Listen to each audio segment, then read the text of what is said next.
I found out about Meals on Wheels when my parents were in Florida. My mother had a stroke. My father insisted he could take care of her. I was in Pennsylvania. The phone call from their doctor was very concerning. They were malnourished. My dad had never cooked in his life and now was heating up soup.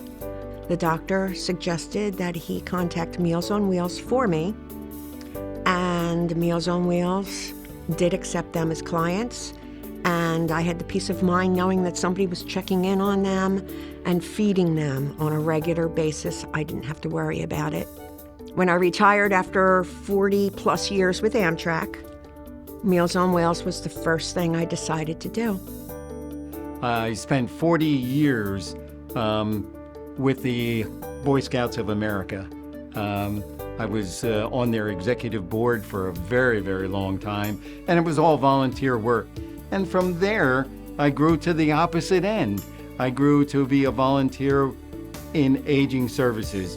And I started learning all the things that now my age people really need and really desire. And probably one of the biggest things that I've always looked at was the quality of life. As I've gotten older, it's like important that I can go certain places, that I can do certain things, that everybody doesn't look at me as an old man, that I really have things that I can give back to. I have to admit to being a lifelong volunteer. Okay, you forced it out of me. Back in my younger days, I was a Vista volunteer in southern Indiana, right on the Kentucky border, working with very poor families, making sure that they had food stamps and access to health care and the like. I had a unique opportunity by serving as the executive director for the council over 25 years ago. At that time, I had a great opportunity to talk with people who had a lot of energy, a lot of wisdom, and were really wonderful advocates for older adults in Pennsylvania. During that time, I always said to myself, if I have an opportunity when I get older, that I would like to be a volunteer for the council. I turned 65 and thought magic was going to happen, and that I would get a Medicare card in the mail, and it would be all clear. Well, nothing happened, and I lived in Maryland at the time, and I got a flyer from their organization, the Maryland organization that does this counseling. They had purchased a list of all the people turning 65, and they were going to have a meeting to explain Medicare, and I thought, well, it wouldn't hurt to know a little bit. So I went. And then I found out that no, Medicare wasn't going to send me a Medicare card. And oh, by the way, if I didn't do something, I would be penalized for it. So at the end of the presentation, they said, and we're looking for volunteers. And I said, me. That way I can learn. I have to tell you about Shelley Schwartz, who I was fortunate to be friends with for a number of years. And quite often, as I was getting closer to retirement age, Shelley would take my elbow and lean in closely and say, Brendan, remember, when you do retire, I want you to become an ombudsman. And Shelley had been one for a number of years, and he continued being an ombudsman until he was 85. And I have to say, in our part of the state, he became a legend in terms of how giving he was.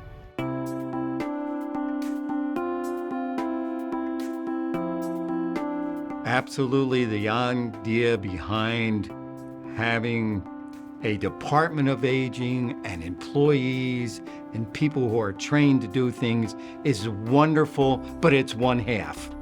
The other side of it truthfully belongs to the boots on the ground, the people who get up, pull their pants up and go, you know what, I'm gonna go to a senior center today. And I'm gonna just say, anybody need anything? I worked in IT, and I did system engineering, for government agencies in Washington. And I did a little bit of work for Medicare, so I knew a little bit about it. And I knew a lot about how the federal government systems work and how they think. how the people who use them think. So, that helps. Because when I use the Plan Finder on Medicare, I know the people who wrote those, and they're not as old as I am, and they don't think like us old people who need this stuff. So I can translate it a little bit better. The beauty of the work of the council is that they can touch your friend, your neighbor, or your family in terms of, services that are available or just information that may help them get through a difficult time. And so it's always great when you know that you're being helpful and that you can help the governor or the legislature even, enhance bills or programs that are really going to improve the quality of their life. I can tell you about a case we had recently of a facility closing. And so we had 23 residents who were going to have to find another place to live. And those residents were, in my mind, being railroaded by the administrators and given the impression that they had already determined where most of them were going. Residents have the right to decide where they will go if a facility chooses. And they need to be given time, education to know what those options are. So I had an opportunity to speak when Governor Shapiro signed the executive order for the multi-sector plan. At that time, I also had an opportunity to speak with some of the seniors who were in the audience. And one woman had some particular questions about the tax rebate that he talked about. We exchanged some contact information, and I was able to follow up with her to make sure that she had the information about the program, what the changes were going to be, and what the benefits would be in the future.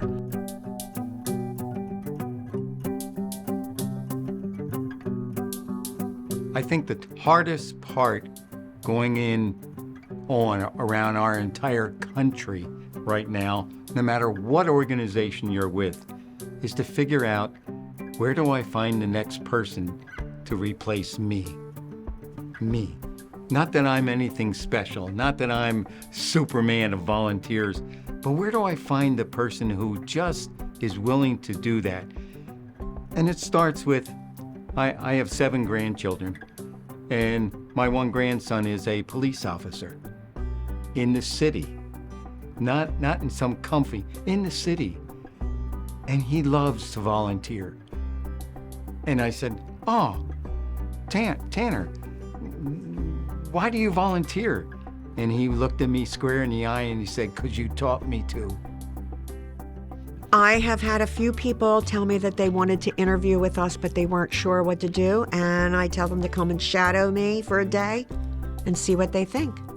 And that's happened twice, and they've both signed on. I think all of us in that volunteer capacity should be encouraging others to do it. Maybe we're selfishly keeping this warmth to ourselves, but I don't think so. I think there's more than enough to share. I've had an opportunity to utilize the skills that I've learned in healthcare and in mental health, but I've also learned that there's always an opportunity to develop new skills and develop new interests, especially once you've retired. If you have an opportunity to volunteer, take it up. You can fit it to meet your interests as well as the times you have available, and you'll meet wonderful people as you're doing it.